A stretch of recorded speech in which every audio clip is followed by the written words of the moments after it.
It's Wednesday. I'm not sure if it works like this, but I think America, did we just win the World Cup tonight? Yes, that is how it works. Yes, John, authenticating. We just bloody did it. We went and lived out a boy's dreams and the whole world got to see it. We will talk about Weston McKennie's finest moment outside of a Chipotle commercial. It's Rog. Oh, and sad noises. It's the last Champions League match day of 2024. Don't worry, 2 more rounds to go when hostilities resume in January. But tonight we saw, well, if it's Wednesday, it must be Manchester City losing again, with an American boot turning that dagger and ratcheting up Pep's stress to, well, I would say 11, but it was already on 11, and I don't know what comes after that. Juventus will tear you apart again. Arsenal score goals on goals, and not from corner, grip or grapple. Big boy goals to see off Monaco. And yesterday, because it was a football game, Liverpool somehow won again. But I'm elated to break it all down and take your questions. It's magic that I'm not here alone. Here are one of my favourite people in the world, the author of The Fault Is in Our Stars and the forthcoming Tome O' Wisdom and Magic. Everything, truly everything is tuberculosis. It's a bit available. I'm funny, a bit emotional. Available for pre-order now. Never eat peanuts right before your YouTube.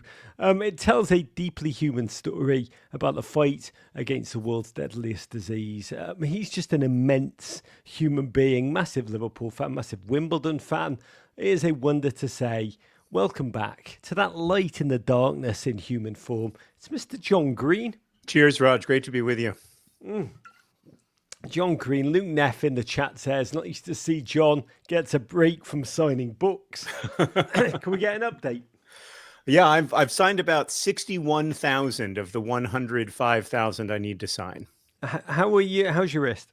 My wrist feels fine. If you see boxes in the background, that's why. But yeah, I'm doing okay. It's a little monotonous, to be honest with you, Raj. But it was great to have the football for the last 2 days to keep me company.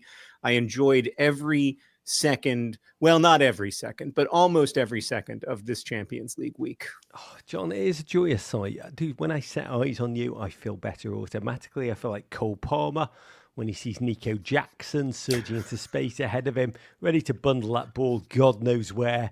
But I do need to ask you, we're about to talk about the Champions League, but last weekend, my team, use that word loosely, Everton, no bueno, we were set to play your team, Liverpool, deal with the devil, and that game was cancelled due to quite beautiful Storm Dara. And I talked to my friend Rory Smith on Monday about how, waking up early in the morning to find the derby had been cancelled, just how much I loved it. I mean, it was embarrassing. It's shameful. It's shameful that being spared humiliation felt like, well, this is pathetic. As an Everton bear said, it felt like my most cherished positive fan experience of 2024. How did you experience it in Indianapolis?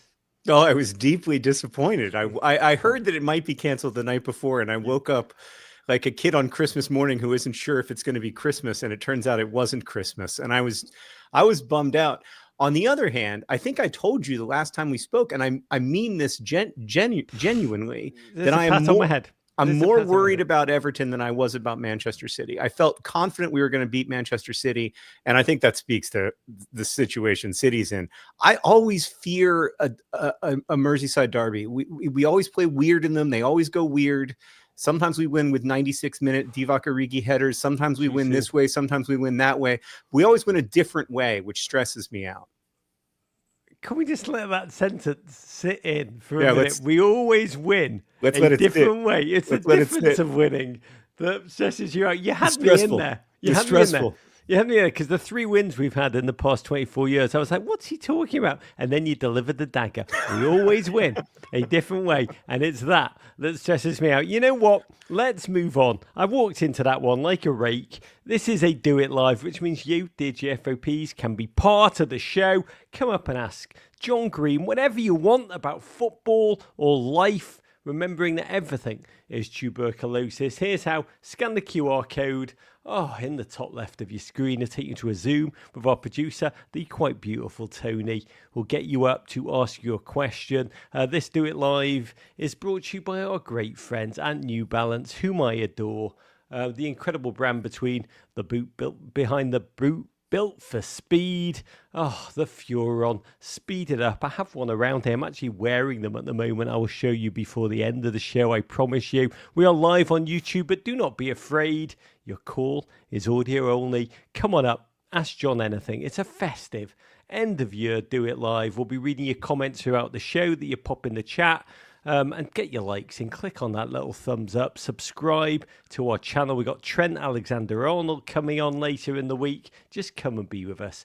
To the football. And before we get there to the actual games, we do need to acknowledge today's quite surreal and frankly never to be normalised news that the 2034 World Cup was awarded to Saudi Arabia. That despite warnings from human rights groups, global outcry over migrant deaths at the Qatar 2022 World Cup, Saudi Arabia will be the host. They were the only candidate, so it wasn't a surprise. The vote was actually, I crap you not, conducted by what they called acclamation, a collective round of applause on a Zoom of FIFA's 211 member countries. This was a jerry-rig vote.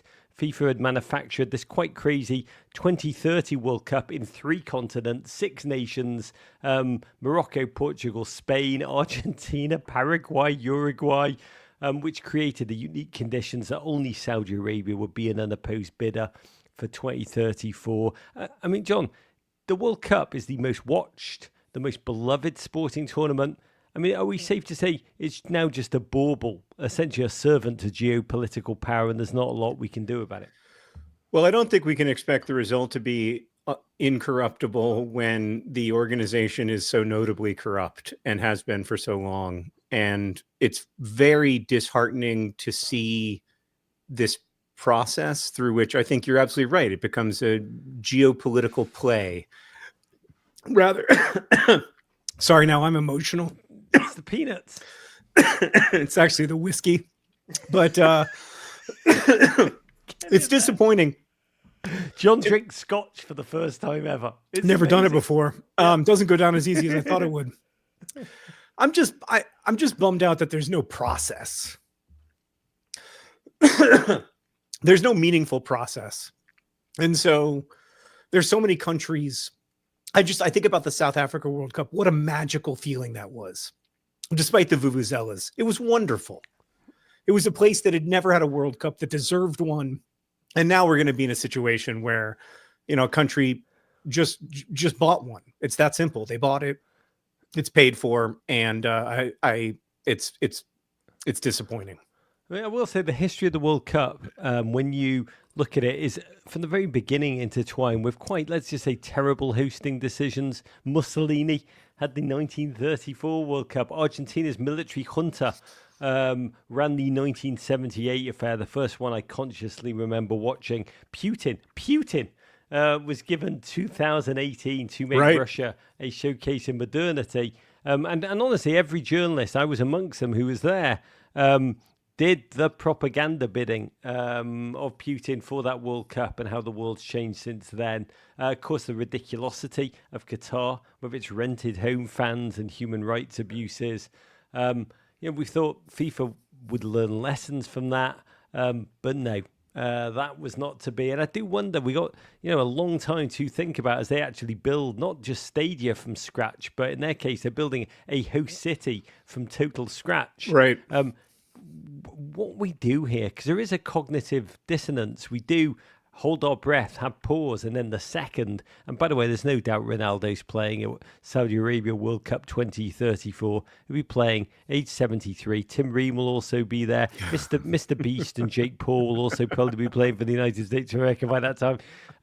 Ochoa in goal for Mexico. Yeah, well, some death taxes, some things don't change. But ultimately, once that ball is kicked, we do become mesmerised and blown away. And We have to do better. From the chat, tuberculosis and geopolitical plagues, what you all expect when you tune into a light-hearted football show.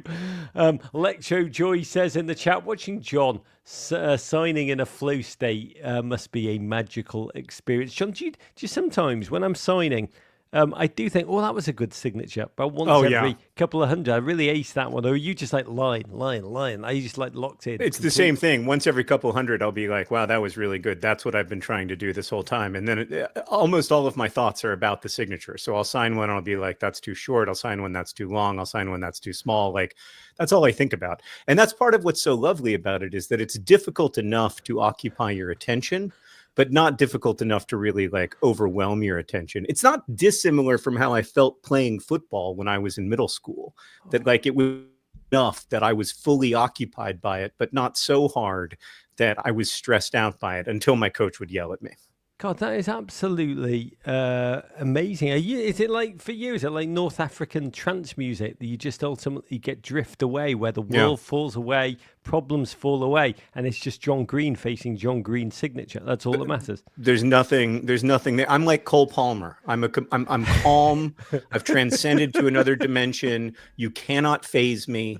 I don't want to brag, but I've got big Cole Palmer energy when I'm signing, not when I'm not signing. Now, when I'm not signing, I'm an unbearable, anxious person. But when I'm signing, I've got that Cole Palmer energy. Cole Palmer of book plate autographs. All of us, I realise this is amazing. We will get back to Cole Palmer before we take your questions, because I do want to touch upon him with you, John. But all of us are the Cole Palmer of something. What are you? I think I may be the Cole Palmer of boldness. It's a bold claim. What are you, dear listeners, as you think about this, as you go about your mornings on the subway, maybe when you're listening, say, what are you the Cole Palmer of? Unlock, unleash, own your inner Cole Palmer. Talking about Cole Palmer, could have been playing tonight for Manchester City, but no, Pep wanted none of that smoke. And thus we see, is it hubris nemesis? No, it's Juventus 2, Manchester City 0. A rose by any other name would smell as sweet. Just say, whatever deal the devil Pep made, it over, baby. We'll break this game down. But this was two traditional powerhouses, both struggling in their own way. Both had only taken 8 points for their first 5 Champions League games. Juventus essentially become, under their new coach, Thiago Motta, a constipated draw master. Weston McKennie, Tim Ware on the bench. That's called foreshadowing. Manchester City, deliciously, some would say. Not me, I'm objective. But 1 win in 9. Became a team in, I don't like to be hyperbolic, karma propelled free fall. They crapped the bed at the weekend at Crystal Palace. They'd won just once after Pep had signed that Ting, his new contract, just saying. And you could see it in the opening play amongst the City midfield. Nerves, second-guessing, lack of the complete self-assurance and control that we're accustomed to. A team hadn't won outside of Manchester since October the 20th. The midfield skittish. Pep looked on bemused. Biggest chance of the first half. Trademark visionary ball from KDB, a slip pass to free Haaland, who was quite stunned to see the goalkeeper, Di Gregorio, swat the ball aside with wonder and contempt. Juventus, for their part, trying to counter, but they didn't feel in that first half like a team who were going to score. And again, don't like to be hyperbolic, but John, this game, first half, it was like having to watch for the 27th time, because it's one of my favourite movies, Mickey Rourke in The Wrestler. Randy Ram Robinson, once a world champion, but just reduced to an aging shade of himself, just a mess, a hot mess. And it was really hard to watch. Except he felt like he was wrestling himself, because it felt like Juventus was equally hard to watch. Yes. And equally short of ideas. And it that first half felt like 0-0 draw, but of the least interesting variety, like the kind of soccer that people who don't like soccer criticize when they're like, there's no scoring, it's so boring. And I'm like, well, sometimes that's true. Sometimes football is just a little bit crap. And you and I were just exchanging second half texts about just how much of an eyesore this was to watch when, well, I'm not a religious man. But I like to think that God started watching at that very second, decided to pay interest in a quite interventionist fashion. Kyle Walker again, flat-footed, allowing a cross in. Vlahovic headed the ball quite exquisitely at Ederson's tum-tum. But the once invincible City goalkeeper, essentially, I mean, just Zach Steffen would never. He just kind of spooned the ball up across the line. My God, what I don't like to be a small man, but what a delicious moment.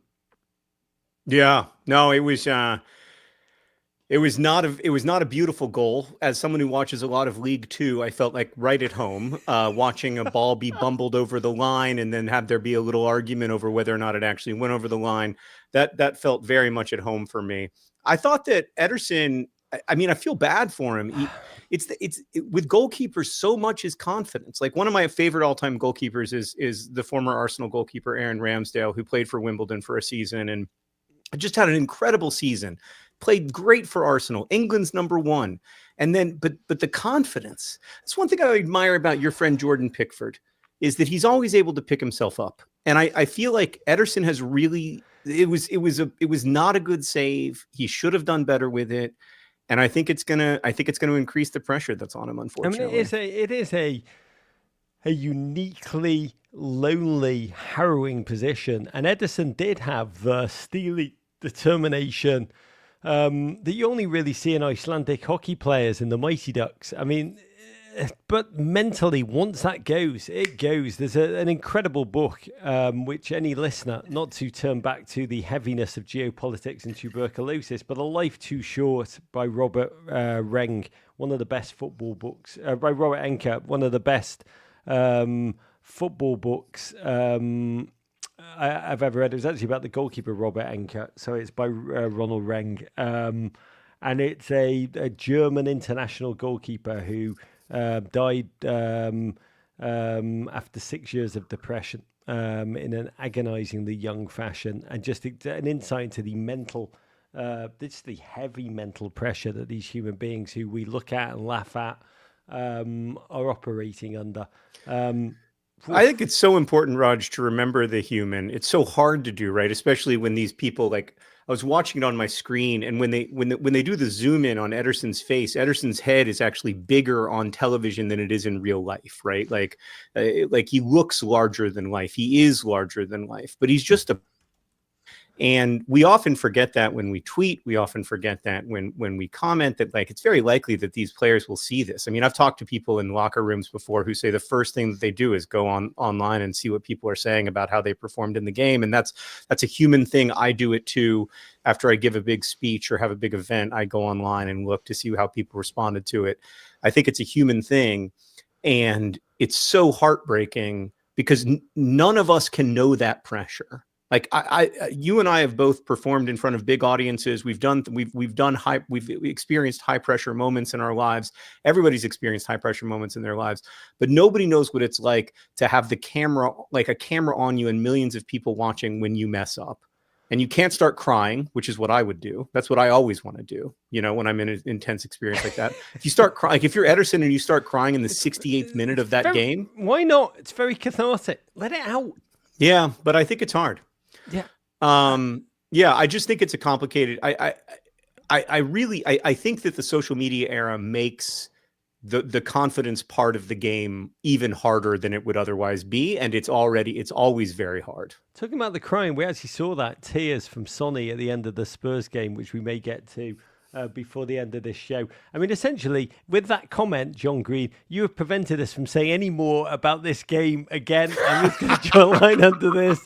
Thank you for coming on, because you are so bloody right. These people are human beings, and you've just kind of kicked the stool away from me. I can't it's fascinating no more to me. Walker comments for Rog. It's fascinating to me that you have to go and make fun of, say, Brendan Rodgers, right? Yeah. Classic. No, let Brendan make fun of Brendan Rodgers inadvertently. But right, exactly. Yeah. But you call attention to Brendan Rodgers having made fun of himself by accident. Yes. And then you have to go interview Brendan Rodgers. Yes. You have to talk to him. That must be a very difficult thing for you to navigate. That you're not always generous with Trent Alexander-Arnold's defending, but you're going to interview him in a couple days. Yeah, the hardest one was John Terry. He came on the show and I didn't want to interview him, but then the person that was going to interview him could not interview him. And so like 5 minutes before, they're like, no, you've got to do it. I was like, oh my God, that's really hard. Very, very hard. And then he came on and he started, he was moved to tears during the interview because we mentally pictured the end of his career, still a couple of years off. And that was a very, very hard one. The humanity that was revealed in that moment. But God bless Brendan Rodgers and his Gucci belts. He's got a great belt. He's got a great belt collection. I'm sorry, I took you away. We're about to get to the good goal. We're about to get to the magical goal. But I can't say what I wanted to say about that moment because I can't say mittens on for Pep because... But anyway, last time you were on, and I were on the broadcast, Pep had just clawed his face after conceding 3 goals in the last 50 minutes against Feyenoord. I do wonder this, John. Can you imagine if Pep Guardiola is managing Everton, what he would be doing to himself? I mean, man would be armless and legless now. I actually think he might be getting better results if you were managing Everton. I don't know what's going on. I have no idea what's going on with that football club at Manchester City, but it seems like either Rodri isn't just the best player in the world, he's the best player in the history of the world, or something is rotten in the state of Denmark. Let's hope it's both. It would get worse for Manchester City. I didn't used to ever say that, and now I say it like on the weekly in a moment which for America, and I don't like to be hyperbolic, ranks up there with the day we put a man on the moon, or the afternoon that Mr. RB invented the classic beef and cheddar. And this is the New Balance moment of the match. 2 great Americans combined. Tim Weah, and they just returned from injuries, Weston McKennie. They trotted onto the field as a pair of substitutes. 68th minute. As they came on, I swear I heard the sound of Kenny Powers rumbling across the hills, screaming, yes, America! And it took just 7 minutes for them to give Manchester City a quick, swift kick to the down belows. McKennie freeing Tim Weah on the right. Tim tried to shoot, had it blocked, and instead, second time round, floated across, really an ultimate frisbee of a pass to Weston, who smashed the ball. I mean, it was just stunning. And he screamed as he did so. If you can read, he screamed, now I am become death, destroyer of worlds. John, America to America to America. John Green, I'm not going to lie, when that goal went in, I pissed myself just a little bit. Yeah, I heard the screech of a bald eagle. That's what I heard screaming through the television. It was so beautiful. It was such a great finish. It was a really good finish. And it was a really good assist. They were both high quality, American made, beautiful assists and goals. I was screaming to Weston, to Weston, to Weston, to Weston, just because I wanted that America to America feeling that you get it must be said, very rarely in world football. You don't even get it that much in MLS. So like to get that America to America feeling. In MLS, that would be a defender doing a back pass to their own goalkeeper like that. Be like, and it dribbles past him and into the goal, and you're like, America to America. Wow, but this was a proper America to America exclamation point, not America to America exclamation point hype. Parentheses disappointed. This was really exciting stuff. And it made me think that Mauricio Pochettino's got some players on his hands. I mean, it was a stunning moment. I just talk about like great Americans, just a pantheon. I don't know why Kenny G comes to mind, but like that was just a moment that just lives up there where those two human beings. I mean, Binky Marsh in the chat says the script writers, are they getting a little America curious?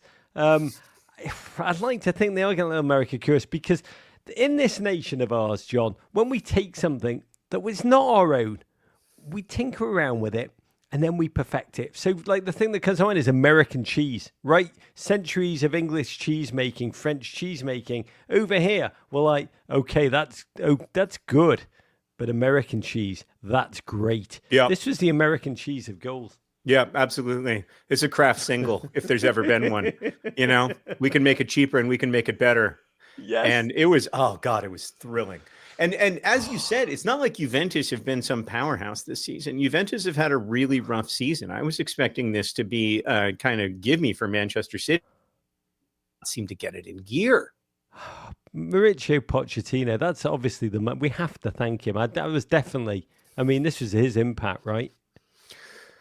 I'm not convinced of that, Raj. But I'm going to let you have your dream.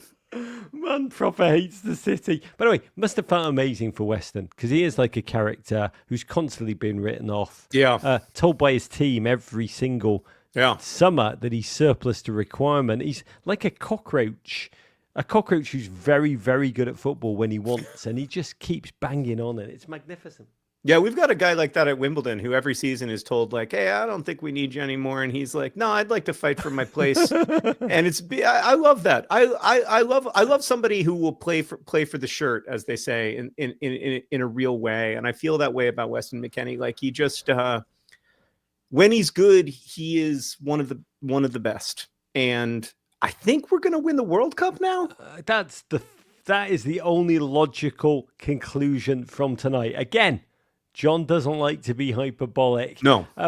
But Manchester City, 7 defeats in their last 10. No Guardiola team had ever conceded 2 or more goals in 2 or more Champions League games before until today. 9 goals in their last 3. They are suffering. They are floundering. It is unfathomable. Can I ask you how you experience this? Because this is also scientific, a bigger man than me. We're both watching Pep implode. I imagine you, John, a good man. A righteous man, a man who once thought about dedicating his life to God, that you are immune to the base emotion of Schadenfreude. No, I'm not immune to it, and I don't think anyone is. But I do feel really bad for Pep because he doesn't have any hobbies. Like, he doesn't have anything in his life other than football, it feels like. And so football consequences are bigger than they need to be. And I want him to like take up gardening or be really into making hot sauce or something other than football, because I feel like this is crushing him. And I actually think it's working against Manchester City as a team. I think he's like too obsessively trying to figure it out rather than just like letting it flow. I feel like if Jurgen Klopp were in this situation, he'd be like, "Oh, we're in a bad moment. What are you going to do?" That was not my best German accent. And that was like a Yiddish it wasn't Woody great. Allen movie. It wasn't great. What are you going to do? I regretted it halfway through, Raj, but then I felt like I had to finish. Anyway, I really think that there's something wrong with the way that they're playing football. Like they approach every attack in exactly the same way, and they're really I mean, I don't want to be critical of Erling Haaland. I know he's going to make me regret being critical of him, but they're playing with 10. I think Erling Haaland had 18 touches in that football game. It's ridiculous. Like he isn't there except to score goals, and of course, scoring goals is very valuable. But I think in the modern game, you need your striker to be doing a little bit more than just making runs and trying to touch the ball into the net. And I worry that's part of their problem. And also, KDB did not have a good game. He had so many passes that were League Two quality. And I've got to say, KDB going late in his career for a signature haircut, that always troubles me. Like you never KDB, a good idea. Your signature is being KDB. Never a good idea. I genuinely I thought about this with the Chicago Bears. They had a coach until recently called Matt Eberflus. I never want to mention his name in public again. But he had a glow up like in the middle of his career. And I spoke to a lot of people in the NFL, and they're like, kind of, if you like suddenly turn up in the locker room like with just a different look, like all kind of like sharpened up, like the football players, like, God, if you don't know who you were, if you've changed your identity midstream, who are you? Like, we don't respect you. Authenticity rocks. KDB belatedly trying to get a signature haircut. I don't know if you can do that any more than I could do that, to be honest. For this, no, reasons. I think 27 is the outside age for a signature haircut. Now, you don't have this experience, Raj, but when I go to the hairdresser, what my hairdresser always says to me is, "Well, what are you looking for?" And I'm like, "I'm looking for consistency. I'm looking to run out the clock with the exact same haircut I've had since I was 27. And I think we both know that. And so we can just get past this part and just, give me the standard. God, I've got so many questions. I love that idea of running the clock down. I do want to know, this is a complete segue and we're going to have to get back to it.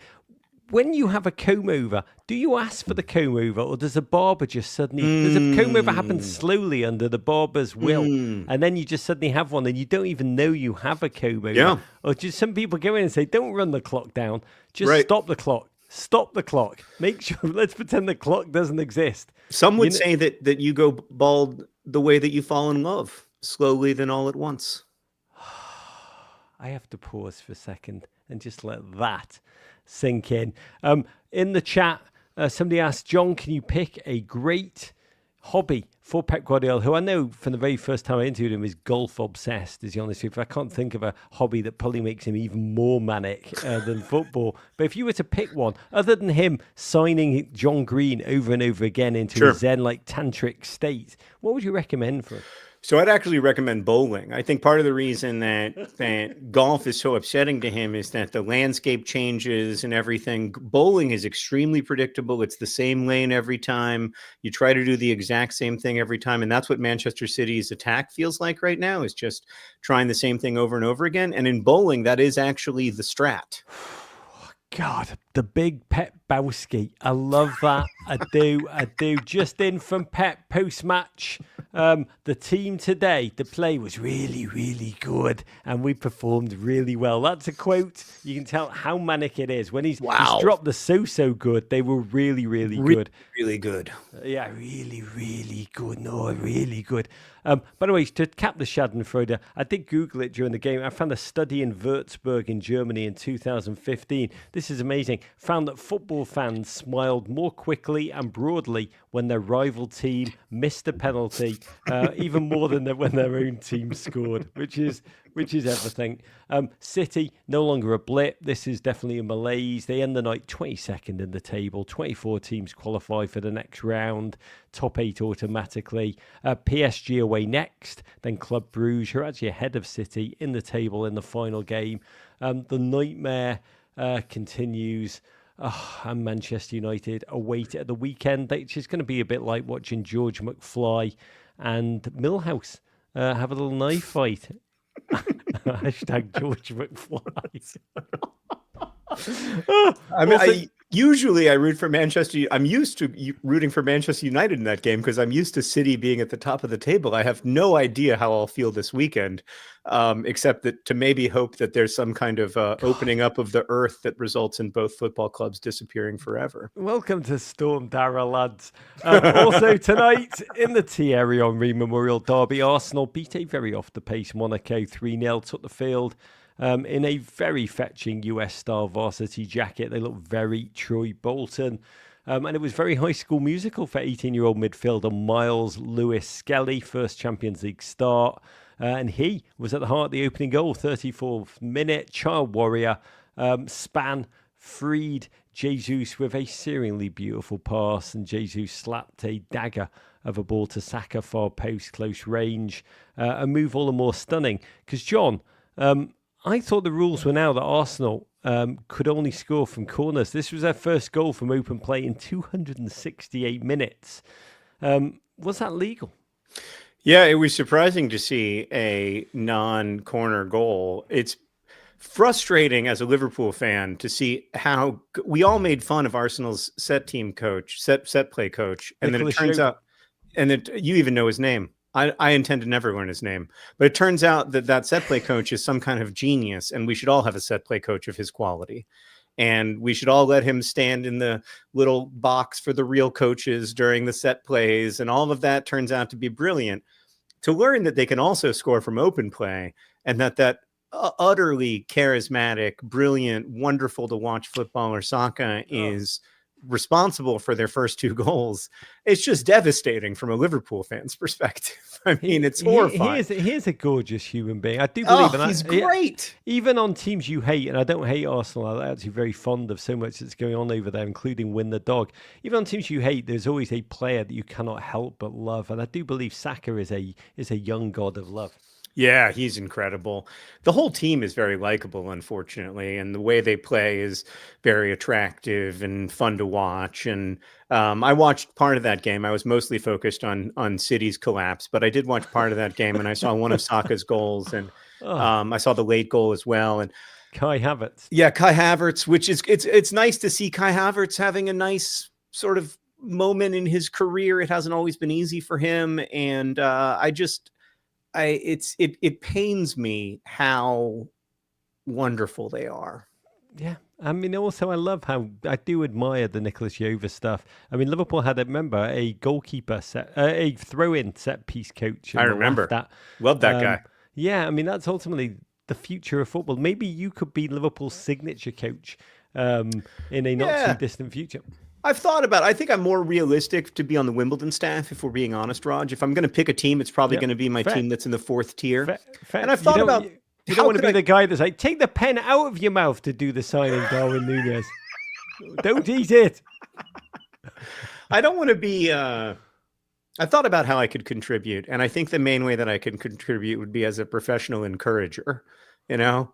Like just somebody who's like, I think you're really good at football. I don't know what the coach is talking about. I think you're doing a great job. Like, don't listen to that guy. don't listen to that guy. You're working so hard. You've got all these other problems in your personal life that nobody knows about. Like, I just think you're doing great. I'm proud of you. Who am I? You be that guy, the great underminer, the great coach underminer. Yeah. Tell him about the great Reece Gulchin is in the chat and says, hello, McFly, Reece Gulchin, come up and be with us when we get to the questions imminently.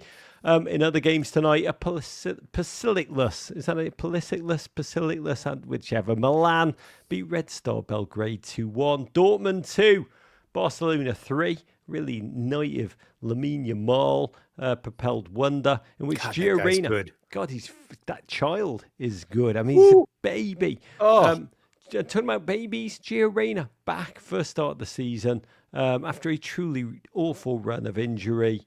It's time to him to remind us and Pochettino and the world what he can do. 73 fine minutes, played deeper, often at the top of a three in the midfield, found space out wide. Just Godspeed to you, Gio Reyna. Let's talk quickly about last night. Girona 0, Liverpool 1. Oh, the perfect Champions League continues. 6 win, 5th clean sheet. Your boys, John, have not conceded since the 3rd minute of the opening night in Milan. What agony you've experienced. Best ever run in their vaunted European history. Alisson back, 5 saves, handsome as ever. You're getting slightly dodgy penalties. Mo Salah converted for his 50th Champions League goal, which is another bloody record. Alisson, immense. It was not a great performance. Slightly tight-lipped on the slots, and afterwards our standards have to go up if we're to achieve something in this competition. But never mind the quality. Feel the width. Everything you do is great. You're top of that table. You're top of the Premier League. You're top of everything. Perfect records, blah, blah, blah. I just filmed with John Oliver yesterday, and he said this, John, massive Liverpool fan. He said, none of this makes any sense. Does it to you? No, I'm with Oliver on this one. It doesn't make any sense at all. It's very strange and surreal. I always thought that we would have a long period of rebuilding. We have an aging squad. We have a new coach. Jurgen Klopp was, different from anyone who came before and very special. And I thought that I had no idea we had this coming. And as I was watching that game yesterday, I just kept thinking, I was overwhelmed with gratitude. And I just kept thinking, this is even before we were winning, I was like, this is relaxing. This is a calm. I was signing my name over and over again. And I was just like, this is calm. This is nothing bad can happen to us with Alisson in goal, with Arne slot ball, like nothing. We're not going to give up a goal. So everything's going to be fine. Are you letting yourself enjoy this? Can you give us a bit? Was it for like at any second, like Jurgen Klopp last season, which was, no romance in the end for him? How is it going to? Are you letting yourself think about how this season's going to end? No, I mean, I'm letting myself enjoy it game by game, but there's so many things that can go wrong in a season. It's like trying to get a movie made or something where there's just like every step of the way, something could go wrong. And if something goes wrong, either the movie doesn't come out or the movie isn't any good. That's what I feel about a football How do you season. even know this? I've watched all your movies. I gave them all 5 stars on Yelp. But I know you've seen all the ones that came out. But you haven't seen all the others.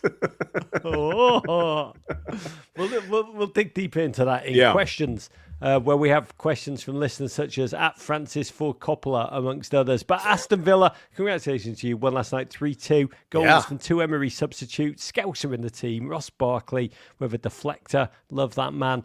And the requisite John Duran banger.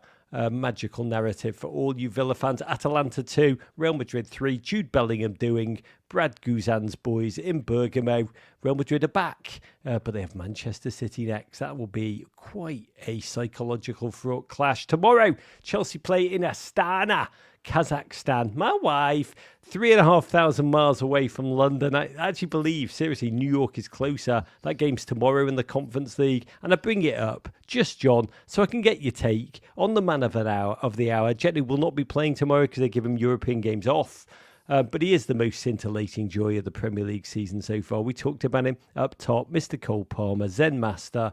I do swear it's very hard to do what he does in interviews, which is drop 2-word classic responses. They're like bonsai trees of wisdom.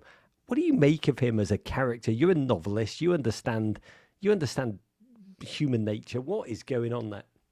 Well, I think I texted you earlier that he's not the kind of genius who gets into Harvard, but he is a kind of genius. There's first off, his answers in interviews are Good Will Hunting. Good. No. Maybe the Ben Affleck side of Good Will Hunting. But he's impervious, it seems, genuinely. Like when he does this silly celebration that I assume he'll find embarrassing when he's 40, but like he does this silly celebration, but it's real. Like he actually is the Iceman. He actually is calm under pressure. He actually doesn't, feel what the rest of us feel in the face of pressure. And he knows that about himself. So I think he's extraordinarily self-aware, much more self-aware than the average footballer or the average person. I think that contributes to his success. I also think that he's just he's been really good since he was a little kid. And so he has a lot of evidence to back up this insane belief that he has that he's the best player in the world. It's almost Ronaldo-esque, Cristiano Ronaldo-esque, where the level of self-belief becomes warranted by virtue of the level of self-belief. Like in a way, the things that we believe become true because we believe them, if we believe them intensely enough. And that's what I think about Cole Palmer. Stop the show right there. That is the pull quote from this. That was riveting sermon of beauty. By the way, I love that notion, John, that, the Selly is embarrassing and silly, but it's real. He actually is the Iceman. Ice cold. It's my friend Noah, a massive Chelsea fan. He emailed me. He said that guy has the ability to appear both completely empty and yet so mysteriously intelligent. It baffles and thrills me. You just have to smile every time he opens his mouth. I'm pretty sure, I'm working on this, I think he's a performance artist. I think these interviews, he's like a footballing Marina Abramovich is like where I am mentally. Yes. But this is not about me. It's about you, GFOPs. We are going to take your questions, which I love. Finally, a sane voice to match John's. Oh my God, that was a riveting moment we just had. And I am just like genuinely high on life right now. Reminder how this works on YouTube Live. Crack the QR code. We'll take as many as we can in the little time we got left. It's on the top left of your screen. Click the pinned comment in the chat. You'll get on the Zoom with our producer, Tony. We'll tell you everything you need to know. Let's bring you up. We'll get through our promise as quickly as we can. It's the great Binky Marsh. What a joy it is to see your name on the call sheet. Long time, great GFOP. Remind us where you're from, Binky. And what's your question for John? I'm just enjoying watching you two. You're two of my favorite humans. This is just absolutely fantastic. I'm calling in from Manassas, Virginia, the home, Prince William County, the home of J-Dubs, producer J-Dubs. Love it. And my question is, what is your guys' origin story? These are so enjoyable. How did you two meet? What was your first interaction? And can't wait to hear it. So guys, it's a great question. I remember. Do you remember? I think you wanted to cast me in The Fault Is in Our Stars. Isn't that right? Yeah. You said I've got some dude, but he's not handsome enough, and I want to ratchet it up. And we tried to make the schedules work, and it didn't work. And this is where we are now. That's almost right. No, the truth is that I got a call. I was at my parents' house in Western North Carolina, outside of Asheville. I was at my parents' house for Thanksgiving, maybe. And it was a call from who said, "Hey, I work on the biggest soccer show in the world." And I was like, "No, respectfully, you don't." They were like, "In America," and I was like, "Maybe." And they were like, "Would you like to come on?" And I said, "Yes." And so I came on the show for the first time years and years, probably 10 years ago, Raj, maybe even more than that. You were one of the first human beings we had. The first ever guest we had was Liam Neeson. I remember that. I was like, holy crap. How did It was one of the worst interviews ever. For me, I asked him stupidly, I said, what was it about the A-Team movie that made you want to be in it? I said, was it the script? And he just goes, money! Well, God bless him for his honesty. I was just like, cross that one off for future questions. I'm learning. So I do remember you coming on and you were so into your football. I wasn't the one who called you and said it's the biggest show of all time. No. It was some assistant. So anyway, I met Raj and Davo through that. And then I was on the show a couple more times and then just stayed in touch. And I mean, Roger is genuinely one of my favorite people and just someone I look up to a lot and think very highly of. His work ethic is unparalleled in human history. And he reminds me a little bit of my brother, one of these people who just always has a big idea and always makes it happen.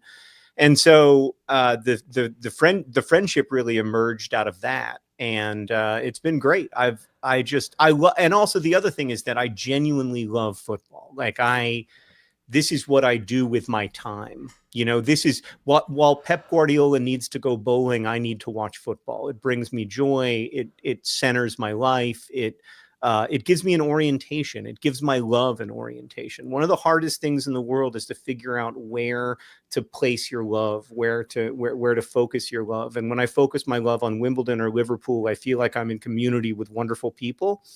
And I know Raj feels that way about Everton as much as he'll never admit it. And so I think that's really our connection, is that we both really genuinely love this game and what it can do for people. I'm very touched by all of this. What I'll say is John was one of the first guests. John was one of the, said things at the beginning, just a high number, as you can see from tonight, that I truly remember. John said very early on as we were really starting to take off, and I talk about this all the time to my staff to this day. He said, as you get bigger, the biggest challenge you're going to face is making sure that everybody who listens still feels as close to the core of the essence of the values of the thing as they do now. And still to this day, I write handwritten notes to as many people as I can who write to us because of you, John Green. Genuinely, the high number of things. So what I'd say, Binky, and I want to make sure you're still there because I've got a question for you quickly before we move on. As I get older, life is short. Time is the most finite thing I have. I just want to spend time with people that genuinely I feel great about. And I do. I love listening to John. I love being around John. John is one of the most nourishing human beings. To lift me up, you got to be bloody emotionally strong. And so I spend as much time with him, and we just do it in this weird format. And I'm incredibly bloody grateful for it. Binky, I love you. I do need to get a quick update from you. Very happy for you. I know you're an Arsenal and Bournemouth fan. I'm so happy for your Cherries. But I know you're also named head lacrosse coach at Patriot High School. Hey! In Oaksville, Virginia. Can you just tell us, how is the lacrosse team doing? Just give us a quick update. Thanks for asking. Unbelievable. We're doing great. We're in winter workouts, and we are rolling along, and we're going to have a young, inexperienced team, but we're going to have a blast going out there and playing. So thanks for asking. Both of you have touched my life in just, an immense way. John through his books and it was podcasts, and Raj through the show and everything you've done. So thank you guys so much. I appreciate it. It's awesome. Binky, just remember, Bruce Arena was once just a humble lacrosse coach. ... I think that every time I talk to my players, every time. God bless. Love it. Congratulations. Good luck this season. Let's get to the mighty Nelson. Come on up, Nelson. Tell us where you are and what's your question for John? Hi, I'm calling from Florida. I'm a big Manchester City fan. I've been watching for a few years now. My question is, what do you think Manchester City has to do to get better, to start playing good again? This season has been not that good. Yeah, I'm sorry, Nelson. It's been a rough one. There's no getting around it. And it's surreal, right? Because you have the same players. You have Kevin De Bruyne, you have Erling Haaland. They did let Alvarez and Cole Palmer go, though, and that made them play poorer. That's very true. I think letting Cole Palmer go especially was a mistake. And it was the kind of generous thing that good football clubs do when you let a young player who's developing, who you don't think is going to be right for you, you let him go. But in this particular case, yikes. Yeah. Yeah. I mean, it is a tough time. I mean, you are human. You are not immune to the emotions that the rest of us experience. When I grew up, Manchester City were terrible. I have memories of going with my Manchester City side of the family in Manchester, 2 games when City were in the 3rd tier. And I'll say they were a glorious fan base, still packed that stadium, over 20,000, 25,000 when they were in the 3rd tier. Wow. Deliriously ironic sense of humour and a true wonder. You're not going there. But I think it's a couple of things. Number one, everybody else is getting better at football. That's part of the story that not enough people are talking about. But it is about a rebuild. And I think you've hit the Cole Palmer piece in quite a fascinating way. Cole Palmer, it's a longer conversation. Letting him go because he was arrogant, he wanted more playing time, he wouldn't Phil Foden it and just be slowly worked in. He wanted it and he wanted it now. That was the first decision, I think, that Pep made that was short term and not medium term, i.e. if he was just going to stay for a couple more years on his own contract, he was making a decision for that as opposed to I'm going to re-sign and be there for many, many more years.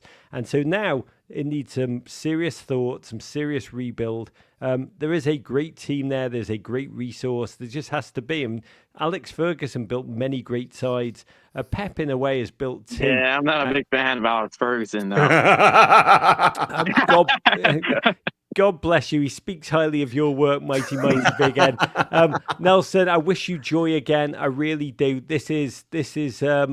Thank baby. you so much. This is life. And I'm a bit. I love your show, and you're very funny. Thank you, Nelson. Well, I would. The only other thing I'd say, Nelson, is to keep it in perspective a little bit. Like, yes, you can say like, oh, one win out of 9, whatever. But like, bite your arm off for that, by the way. Exactly. What Rog wouldn't give for 1 win out of 9. And City are going to finish in the Champions League places, and they're going to be fine. And Rodri's going to be back next season. And like Manchester City, that was a big blow. I'm losing him. Big blow. And so I think Manchester City are going to be fine in the long run. Unless the 115 charges come home to roost. But even then, they'll be fine. Which none of our City fans want to hear that right now. I know. Oh, Nelson, you beautiful human being, to better days ahead, even for Manchester City fans. Thank you so much. You're so kind. Let's bring up the mighty Yosef. Yosef, tell us where you are and what's your question for John Green. I'm going to try and ram in these last couple of questions super quick. Hey, guys. Thanks for taking the call. Calling in from Cairo, Egypt. Nice. Huge Liverpool fan. And I wanted your guys' perspective on a theory I have about football in general.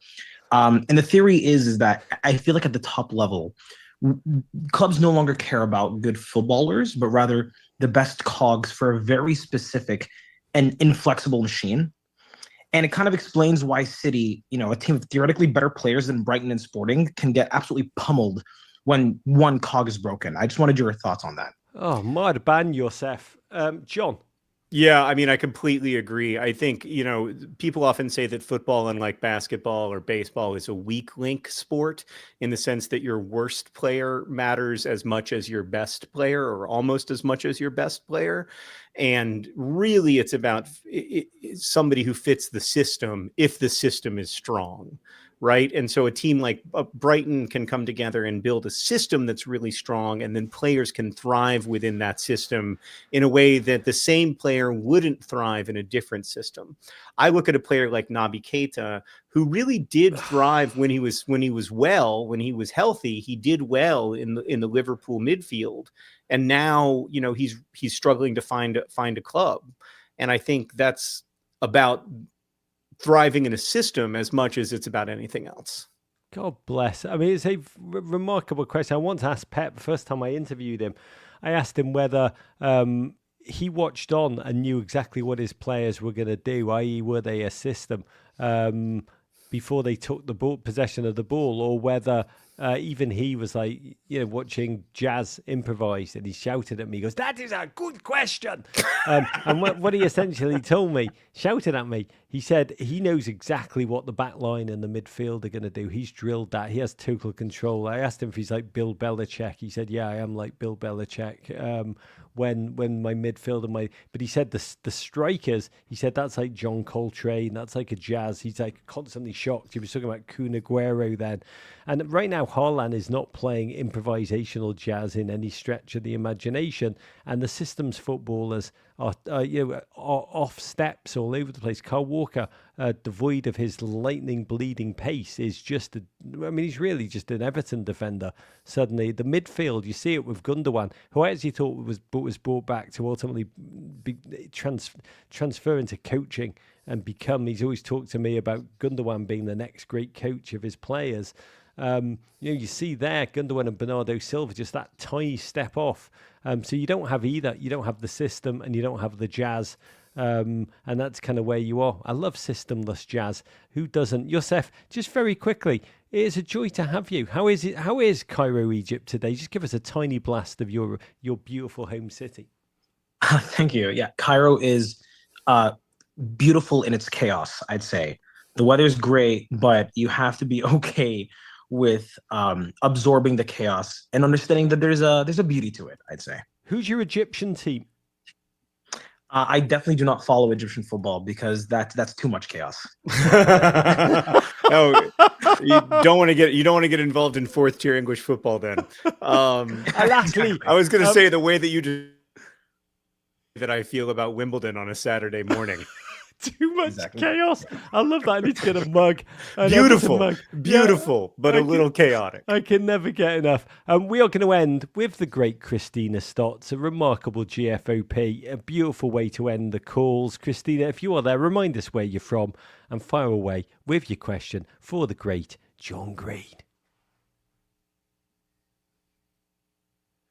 Oh, Christina, that was the beautiful build-up. That's called the crescendo. Let's finish then instead. Christina, that was a glamorous and delayed entry, and we're all the better for it. Remind us where you're from. What's your question for John?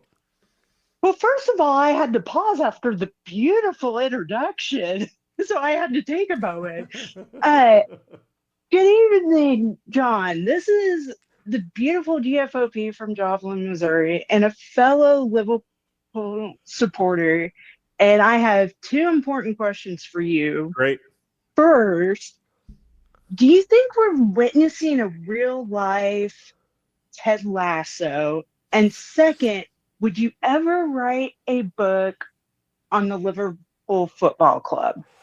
These are two great questions. I think we are witnessing a real life Ted Lasso. Except that Arne Slot is almost like the anti-charismatic Ted Lasso. Ted Lasso is all about Ted Lasso. Arne Slot is all about everyone on earth other than Arne Slot. But he has the same, I think he has believe written somewhere in the locker room and makes the players touch it before they go out on the field, because like that is the vibe that he is communicating to me. Second, as for whether or not I'd ever write a book about Liverpool, I don't think I'd ever have the access to write a book about Liverpool that could be really interesting. This is something I think about a lot because I love football and I would love to write about it, but I would have to write about it. It's hard to write about something that you know so little about ultimately, right? Like I played football until I was in 8th grade, and I actually my career didn't end because of lack of athletic talent, believe it or not, but because of an actual inability to understand the game at its core. And I think that writing about Liverpool would be really hard for me. Writing about an individual player might be possible, or telling the story, which you've done. Yeah, telling the story of an individual player. I told the story of Liverpool's longtime goalkeeper in my book, The Anthropocene Reviewed, but I would definitely be interested in telling the story of lower league football players who really struggle, who have a different kind of lifestyle, who, aren't driving Maseratis and stuff like that. That interests me a lot. God, The way you've just described it on the slot, you make him sound like not Ted Lasso. You make him sound like Leslie Higgins, just like the anti-charismatic director of communications becoming manager. And by the way, you've nailed it though. That's the true remarkable part of Arne Slot, and we will talk more about it when you are next on and we have more time. It is the anti-charismatic, egoless nature in a football world which is filled with empty charisma.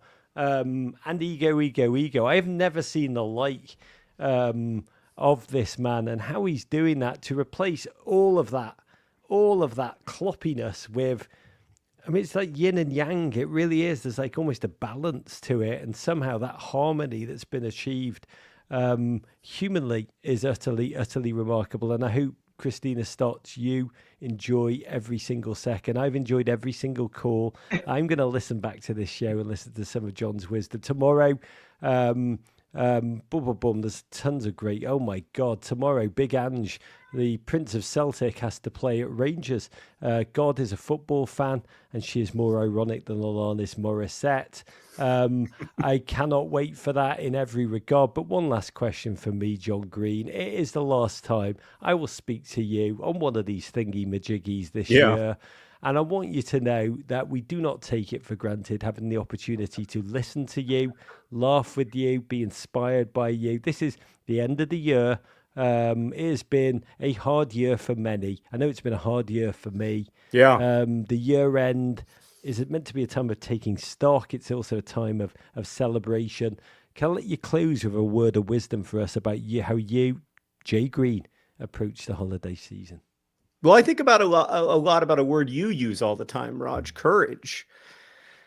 And I think about the idea of encouragement and discouragement and how easy it is to discourage someone, how easy it is to discourage each other, how easy it is to discourage ourselves. But then I also think about the little ways that we encourage each other and encourage ourselves. And I guess my wish for anybody who's had a hard year, as you have, as I have, is that in this end of the year, in the holiday season, they'll seek out those encouragements, whether it's friends or family or football or whatever it is that makes you feel encouraged in this world and less alone and less afraid. Seek that out, look for that, and find hope in it, because there really is, the idea that we can sort of together.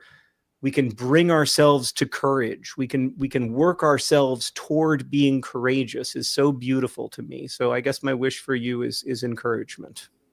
I'm looking at the chat. Gio Paz wrote 2 heart surgeries, tough year, but alive. That is the spirit, Gio Paz, that I'm inspired by. John Green, I have no wisdom of my own, so I will borrow some from a great source. Mr. Rogers, I do always love his quote, where he said, I like to compare the holiday season with the way a child listens to a favourite story. The pleasure's in the familiar way the story begins, the anticipation of the familiar turn it takes, the familiar moments of suspense, and the familiar climax and ending, which honestly sounds like an Everton game. But thank you, Mr. Rogers, best Rogers since Morgan. And thank you, Mr. Green, John, author of the forthcoming Everything is Tuberculosis, and judging by the comments, a future Liverpool FC tome, which is, one I would love to read. But Everything is Tuberculosis. If you're listening to this, pre-order it now. It is available, and it is going to be